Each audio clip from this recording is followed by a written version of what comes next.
अस्सलाम वालेकुम dear students. आज हम आपको बताएंगे कि पेपर किस तरह अटेम्प्ट करना है एफएससी लेवल के लिए।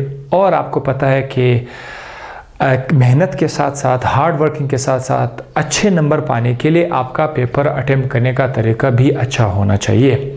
ज़्यादा अच्छे नंबर आ जाएंगे, हाई नंबर मार्क्स आ जाएंगे तो आपको आगे जाकर मेडिकल सीट में या किसी जॉब में आपको काम आएंगे। तो पेपर अटेम्प्ट करने के लिए देखो, जो एफएससी लेवल का पेपर होता है उसमें दो हिस्से होते हैं मोस्टली। एक ऑब्जेक्टिव पार्ट है, एक सब्जेक्टिव पार्ट है। ऑब्जेक्टिव पार्ट में fill in the blanks, MCQs, true false different colleges में डिफरेंट तरीके से ये आगे पीछे हो सकते हैं, लेकिन ये है कि उसमें बाद में एमसीक्यूज आते हैं, बाद में फिल इन द ब्लैंक्स आते हैं, बाद में ट्रू फॉल्स आएंगे। ऑब्जेक्टिव पार्ट में इतना इशू नहीं है, जस्ट आपने मेहनत किया होगा, आपने कुछ पढ़ा होगा, तो वहाँ पर आपने जो एमसीक्यूज है, पहला एमसीक्यूज है, दूसरा है, तीसरा है, आपने उसको गौर से पढ़ना है। गौर से पढ़ना है, आपको जो जवाब आएगा तो आप लिख लेंगे, ठीक है। उसके लिए आपके पास पेपर पे लिखा होगा कि भाई जो पहला एमसीक्यूज है, जो पहला एमसीक्यूज है आपने उधर लिखना है। अगर आपको पता कि एमसीक्यूज है तो आप उधर शो करें कि मैं अभी सॉल्व कर रहा हूँ। लेट सपोज ये आपका है क्वेश्चन नंबर 1, उसमें पहला हिस्सा, लेट सपोज पहला हिस्सा जो ए पार्ट है वो एमसीक्यूज है, तो आपने इस तरह लिख लेना है कि ये एमसीक्यूज है और मैं उसका जवाब देने जा रहा हूं। आपने सिर्फ ये लिखना है, क्वेश्चन नंबर 1 ए एमसीक्यूज। अब आपने यहाँ पर लिखना है पहला एमसीक्यूज, दूसरा एमसीक्यूज, तीसरा एमसीक्यूज, आगे जाते जाएंगे। लेट सपोज पहले एमसीक्यूज में आपने देखा कि उसका आंसर सी आ रहा है, तो आप जस्ट यहाँ पर सी लिखेंगे। फिर 2 में जो है आपको नहीं आ रहा, आप 2 को छोड़ दें, आप 3 पे चले जाएं। ये एमसीक्यूज भी हो सकते हैं, ये फिल इन द ब्लैंक्स भी। अगर फिल इन द ब्लैंक्स है तो आप पहले फिल इन द ब्लैंक्स में जो कुछ आ रहा है आप वो लिखोगे, दूसरा अगर समझ आ रहा है तो लिखेंगे, नहीं तो आप छोड़ देंगे, तीसरी की तरफ जाएंगे। तो इस तरह से खुल के आप लिखेंगे। नंबर 1 ये आपने शो करना है। ये ऑब्जेक्टिव का हिस्सा था, जिसको आता है कर लेंगे, जिसको नहीं आता है वो बैठा रहेगा। असल में मेन चीज़ आपका है सब्जेक्टिव पार्ट। यहाँ पर अक्सर स्टूडेंट मार खाते हैं।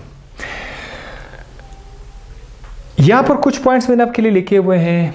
जब भी आप पेपर अटेम्प्ट करेंगे तो मोस्ट ऑफ द स्टूडेंट्स, उनको नर्वसनेस का जो है अंदेशा रहता है। वो कहते हैं कि हम कंफ्यूज होते हैं, कभी कभी हमसे चीज़ें भूल जाती है एग्ज़ाम। तो भाई परेशान होने की ज़रूरत है ही नहीं। ये जो नर्वसनेस है ये एक इंसानी फितरत का हिस्सा है, ये हर किसी के साथ होता है।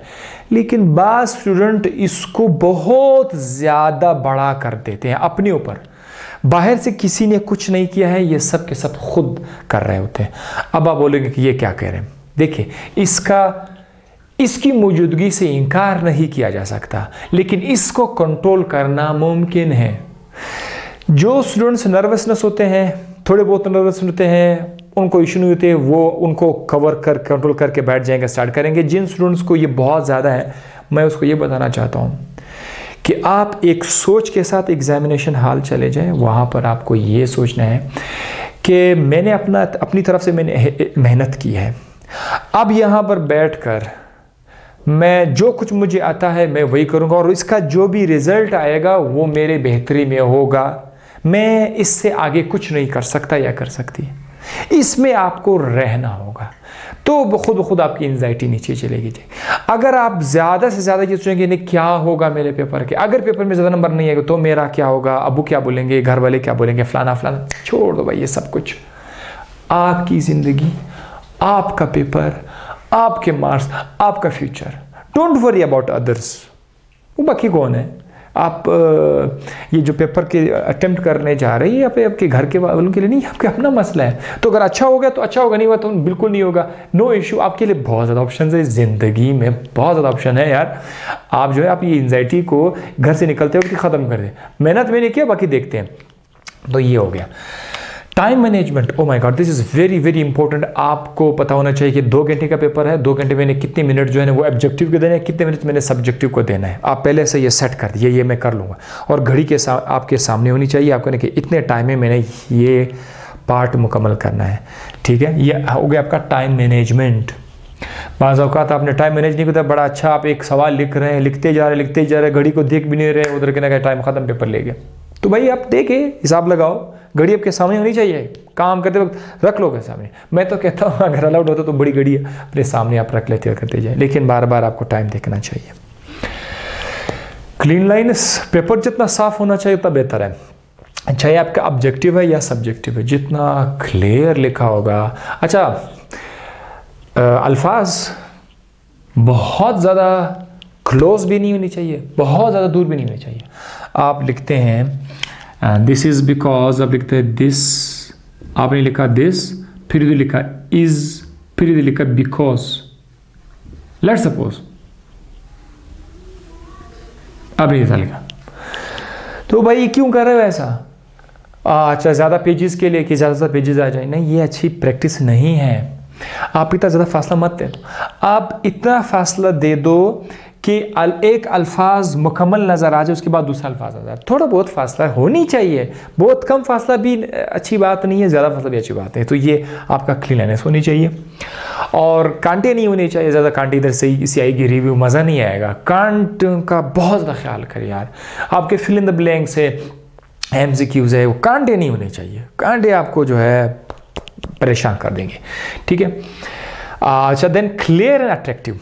आपका पेपर क्लियर और अट्रैक्टिव होना चाहिए। अट्रैक्शन, पेपर के अंदर अट्रैक्शन लाने के लिए, मतलब किसके लिए? जो बंदा देख रहा है, जो चेक कर रहा है, उसके लिए आपको क्या करना चाहिए कि आपका पेपर अट्रैक्टिव नज़र आ जाए। अट्रैक्टिव नज़र आने के लिए आपको इसके अंदर क्या होने चाहिए? जो आप लिख रहे हैं, आइडियाज़ मस्ट बी क्लियर। जो आइडिया आप दे रहे हैं, जो कुछ आप लिख रहे हैं, इट मस्ट बी क्लियर, और जो पूछा गया हो उसका जवाब आपने दिया हो, इससे आपका पेपर अट्रैक्टिव हो जाए। वो तो देखे अच्छी बात है, इसने जो हमने पूछा है वही इसने लिखा हुआ है। ठीक है, एक ये हुआ। कलर्स आप अट्रैक्टिव कर सकते हैं, लेकिन ज़्यादा कलर्स नहीं। रेड ये तो बिल्कुल नहीं होनी चाहिए, येलो वगैरह। Just black and blue, it is more than enough. Black में आपके पास एक मोटा जो निप है वो होना चाहिए, जिसका सिर्फ हेडिंग लिखे। मिसाल के तौर पर आप देखते हैं क्वेश्चन नंबर 1 आपका ऑब्जेक्टिव था, लेट्स सपोज आप देखते हैं क्वेश्चन नंबर 2 मैंने अभी अटेम्प्ट करना है। अगर आपको क्वेश्चन नंबर 2 आता है तो सबसे पहले आप वो अटेम्प्ट, क्योंकि ये आपका स्टार्ट है, it is your starting page. Starting page में वो क्वेश्चन कर ले जो आपको आता है। हत्ता के बाज़ औक़ात ऑब्जेक्टिव पोर्शन में शॉर्ट आंसर आते हैं, डेफिनेशन 2-2 लाइनों वाला, 3-3 लाइनों वाला डेफिनेशन आता है। Define biology, define nephron, define neuron, just 2-3 लाइनों वाला डेफिनेशन आ जाए। वो कोई 10 छोटे डेफिनेशंस होंगे, शॉर्ट आंसर्स होंगे। उधर आपने बहुत ज़्यादा ख्याल रखना है कि आपका जवाब बहुत ज़्यादा लेंथी ना हो जाए। 3, 4, 5 लाइन्स बस यार, पहले तो 3 लाइन के अंदर रखो यार। वो जो बंदा चेक करने वाला होता है, वो उसको आपने एक चीज़ बता के दे दिया, वो तो व्हाट इज़ न्यूरॉन, तो आपने कहा कि भाई ये स्ट्रक्चरल यूनिट है नर्वस सिस्टम का, और ये पैगाम बनाता है और आगे लेके जाता है। ये 2 लाइनों का जवाब ख़त्म आ गया, और क्या लिखना है आपने?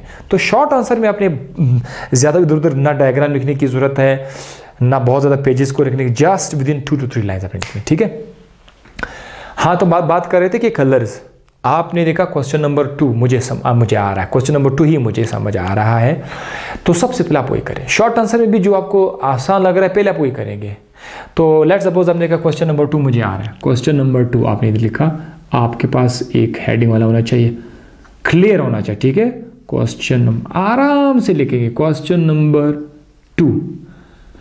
अब लेट्स सपोज क्वेश्चन नंबर 2 का अगर सब पार्ट नहीं है, क्वेश्चन नंबर 2 का ABC पार्ट नहीं है, जस्ट क्वेश्चन नंबर 2 है, तो आपने लिखना है, उन्होंने लिखा हुआ है कि सवाल लिखा हुआ है, write a detail note on human excretism. Let's suppose सवाल लिखा हुआ है राइट, या राइट के बजाय उन्होंने लिखा हुआ है एक्सप्लेन। उन्होंने लिखा हुआ है एक्सप्लेन, आप एक्सप्लेन करो किस चीज़ को। हर सवाल जो आपके सामने आ जाएगा लॉन्ग क्वेश्चन में, उन्होंने कुछ किया होगा, एक्सक्रीटरी सिस्टम ऑफ ह्यूमन। तो आपने ये पूरा सवाल उधर लिखना नहीं है, क्वेश्चन नंबर 2 में ये पूरा सवाल आपने लिखा, ये अच्छा प्रैक्टिस नहीं है। आप लिख दे आंस, क्वेश्चन नंबर 2 आंस, ये आप लिख दें अंश। भाई मैं क्वेश्चन नंबर 2 का जवाब लिखने जा रहा हूं। अब क्वेश्चन नंबर 2 में क्या वो आपसे पूछ रहे हैं, कुछ तो पूछ रहा होगा, सारा सवाल लिखने की जरूरत नहीं है। जस्ट वो एक्सक्रीटरी सिस्टम मांग रहे हैं, या वो कह रहे हैं circulatory system of the human, या वो कह रहे हैं स्ट्रक्चर ऑफ द हार्ट। अगर जो कुछ वो मांग रहे हैं उसका हेडिंग आपने उठाया। जैसे यहाँ पर एक्सक्रीटरी सिस्टम है तो आप लिख दे excretory system of the human, ये एक हेडिंग होना चाहिए थोड़ा सा मोटा, excretory system of the human या मैन,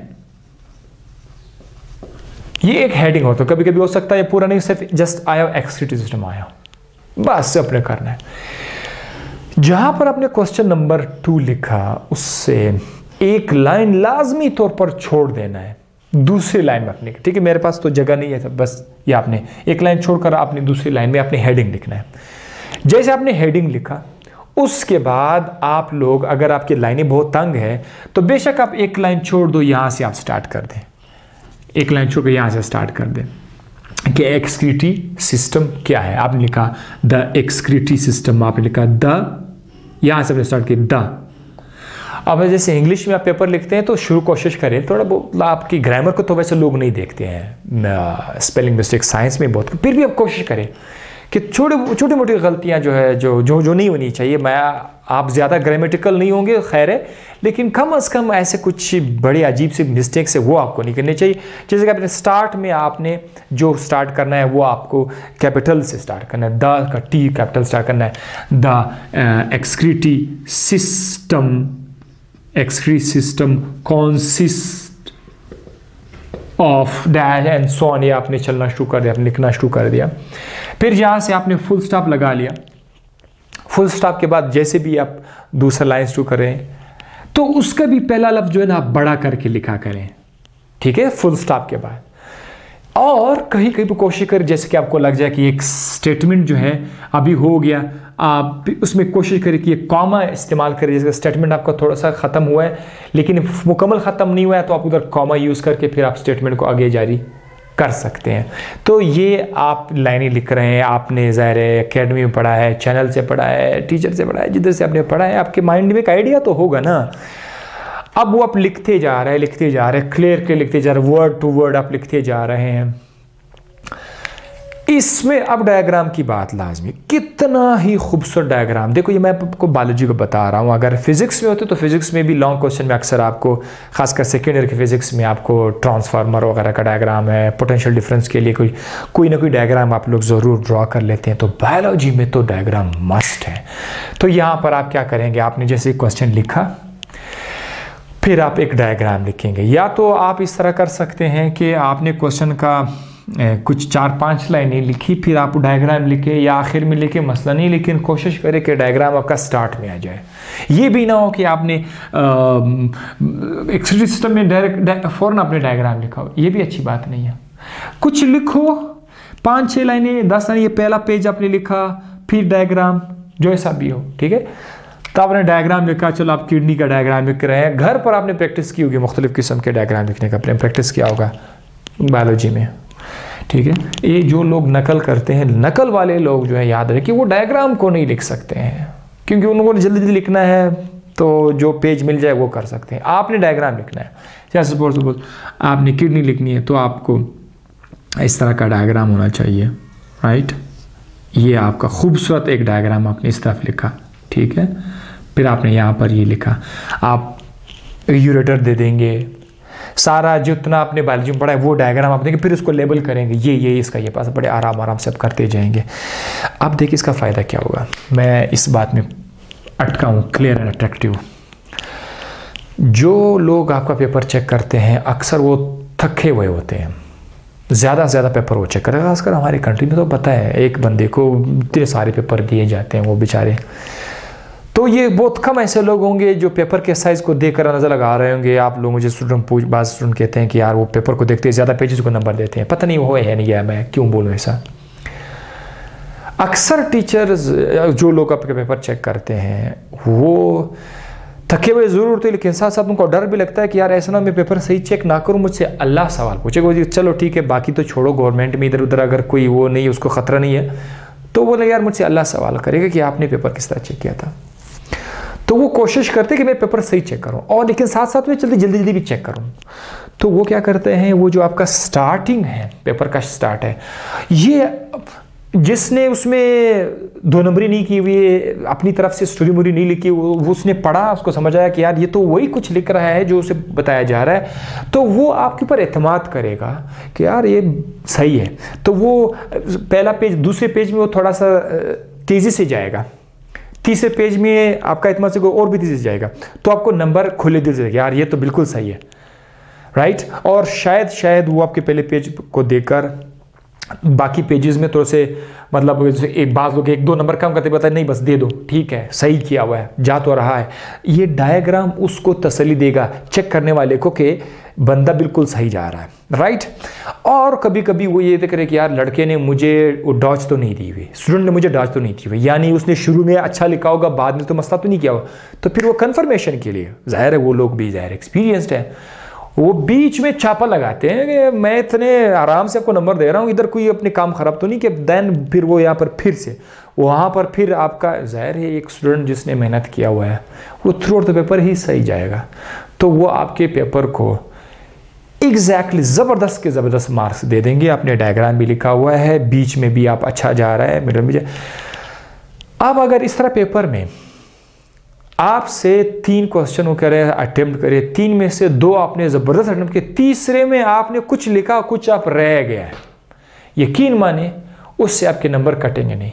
वो जो बंदा चेक कर रहा है वो ये देखेगा कि इसने इतना सारा मेहनत किया हुआ है, डायग्राम में इतना मेहनत किया हुआ है, तीसरा सवाल भी इससे भूल गया है, तो नहीं इसको होना चाहिए, इसको भी 5 जो नंबर है उसको देने चाहिए। मैं खुद ऐसे ही करता हूँ, सख्ती बहुत ज़्यादा मैं करता हूँ पेपर में। जब मुझे लग जाए कि ये स्टूडेंट जो है ये जस्ट टाइम पास कर रहा है, उसको अच्छा खासा वो देता हूँ, ठीक है। लेकिन जो मुझे लग जाए कि काबिल स्टूडेंट है, बेचारा पेपर से पता चल जाता है कि मेहनत किया हुआ है, एक सवाल दूसरा सवाल की इधर थोड़ा सा फंस गया है, एक छोटी सी मिस्टेक हो गई, ओके इट्स ओके, अपने सब देते हैं। तो अब ये भी दुआ करें कि आपका पेपर किसी ऐसे बंदे के पास जाए जिसके दिल में रहम भी हो, जो काबिल स्टूडेंट्स को ऊपर देखना चाहते हैं, ऐसे पेपर वो आपको बड़े नंबर देंगे। और बाद स्टूडेंट्स के पेपर ऐसे बंदों के पास जाएँ जो आंखें बंद करके नंबर दे दे, पता नहीं ऐसे लोग होंगे या नहीं होंगे, लेकिन अगर है भी तो आप परेशान ना होना, आपको नंबर फिर भी मिल जाएंगे, मतलब आपके पेपर में कुछ तो लिखा होगा ना। ये आपका तरीकाकार होना चाहिए। स्टार्टिंग पेज आपका बहुत खूबसूरत होना चाहिए, एंड पर्सनल रिक्वेस्ट ये नहीं होनी चाहिए। वो आप कहते हैं सर जी बहुत कल रात को आंटी जो है छत से गिर गई थी, मैं फिसल गया था, इधर ये हुआ था, ये नहीं लिखो भाई, बराए करम मुझे नंबर दे दो, ये बिल्कुल मत लिखो, ठीक है। पर्सनल पार्ट छोड़ दो ना, आपको कुछ भी लिखने की ज़रूरत नहीं है, पेपर दे दो। ये पेपर आपका जैसे एक पेज गुजर गया, दूसरा पेज गुजर गया, लास्ट में लिखा एंड, बस ख़त्म करके दे दो, कोई ज़रूरत नहीं है। अच्छा इतने ज़्यादा वो भी लिखने की ज़रूरत नहीं है। आप देखो बिस्मिल्लाहिर्रहमानिर्रहीम, ये अल्फाज जो है ये पेपर इधर उधर कहाँ से चले जाते हैं, लोग उसको हो सकता है वो पेपर किसी ज़मीन पे पड़ा हो तो लफ्ज़ लिखा होगा, तो आप कोशिश करें उनको अवॉइड करें। भाई बिस्मिल्लाहिर्रहमानिर्रहीम पेपर पर लिखने की ज़रूरत नहीं है, दिल में ज़रूर बोलिएगा, स्टार्टिंग करें यार आप अल्लाह के नाम से आप अपना पेपर शुरू करने जा रहे हैं, सो बिल्कुल बोलिए शुरू करें। एंड देन इसी तरह से आप दूसरा क्वेश्चन, जैसे तीसरा क्वेश्चन स्टार्ट करेंगे, उसमें भी आप लिखोगे बड़े heading question number 3 clear answer, फिर आपने हेडिंग दिया एंड देन। अच्छा बास क्वेश्चन में जैसे कि आपको सवाल जब से लिखते लिखते उसके दरमियान भी आपको हेडिंग्स देने की जरूरत पड़ती है। जैसे कि इसी क्वेश्चन में एक system of the main consist of, अब आप वहाँ पर आपने देखा कंसिस्ट ऑफ क्या क्या है इसके अंदर है, उसके अंदर है लेट सपोज किडनी है, आपने कहा किडनी है 1, यूरेटर है, ठीक है, आपने कहा यूरेटर है, देन वी हैव यूरिथ्रा, ये आपने सब लिखा, ठीक है। तो आप जैसे किडनी से स्टार्ट करेंगे तो एक छोटा सा हेडिंग दे, इतना मोटा नहीं होना चाहिए, इससे थोड़ा सा कम, मतलब आप वो मोटा मार्कर नहीं होगा, थोड़ा सा ब्लैक होगा लेकिन थोड़ा सा उससे पतला होगा। आपने आप लिखा किडनी, ठीक है, आपने किडनी को आप स्टार्ट किया, तो किडनी के लिए आपने एक ही सवाल के अंदर आपने हेडिंग दे दिया, फिर आप किडनी को स्टार्ट किया, राइट। फिर यूरेटर की बारी आई तो आपने यहाँ पर लिखा यूरेटर, फिर आपने उसके बारे में शुरू कर। ये भी बहुत ज़बरदस्त है कि आप जैसे लिखते लिखते जाएंगे, जो जो चीज़ आपके पास आ जाएगा आपने उसकी भी हेडिंग्स लिखते गए। जैसे कि अगर आ जाए नेफ्रॉन का, अगर आ जाए तो अगर नेफ्रॉन का डायग्राम हो जाए तो नेफ्रॉन के अंदर तो पार्ट्स हैं ना, हर पार्ट का हेडिंग दे दें। नेफ्रॉन में ग्लोमेरुलस का आप हेडिंग दे दे, फिर लिखो हेडिंग दे दो ग्लोमेरुलस का ही है। नेफ्रॉन के अंदर लूप ऑफ हिनले है, ठीक है, वो आपने लिखा है, फिर उसको आपने बताना है। तो इसी तरह से मतलब मैं कहना ये चाहता हूँ कि आपके पेपर में हेडिंग्स होने ही चाहिए, साफ साफ डायग्राम के साथ, मस्त नंबर आपको मिल जाएंगे। यही तरीका आप केमिस्ट्री पे भी अप्लाई करें। केमिस्ट्री में डायग्राम बहुत कम है, लेकिन डायग्राम के बगैर भी आपका पेपर आप अच्छी तरीके से सेट कर सकते हो और फिजिक्स भी अप्लाई कर सकते हो। आई होप ये तरीका आपको समझ आ गया हो। जिस स्टूडेंट ने ये रिक्वेस्ट किया था कि सर हमें मेथड बता दे, तो आई होप कि मैंने मेथड बता दिया। इसी तरह की वीडियोस में आपके साथ साथ एग्जामिनेशन पॉइंट ऑफ व्यू से, एजुकेशन पॉइंट ऑफ व्यू के साथ आपसे शेयर करता जाऊंगा। जैसे जैसे मेरे जहन में इस तरह कोई प्रॉब्लम आ जाए, स्टूडेंट का रिलेटेड प्रॉब्लम आ जाए, तो इंशाल्लाह मैं उसको सॉल्व करने की कोशिश करूंगा। अपना ख्याल रखिएगा। अल्लाह हाफिज़।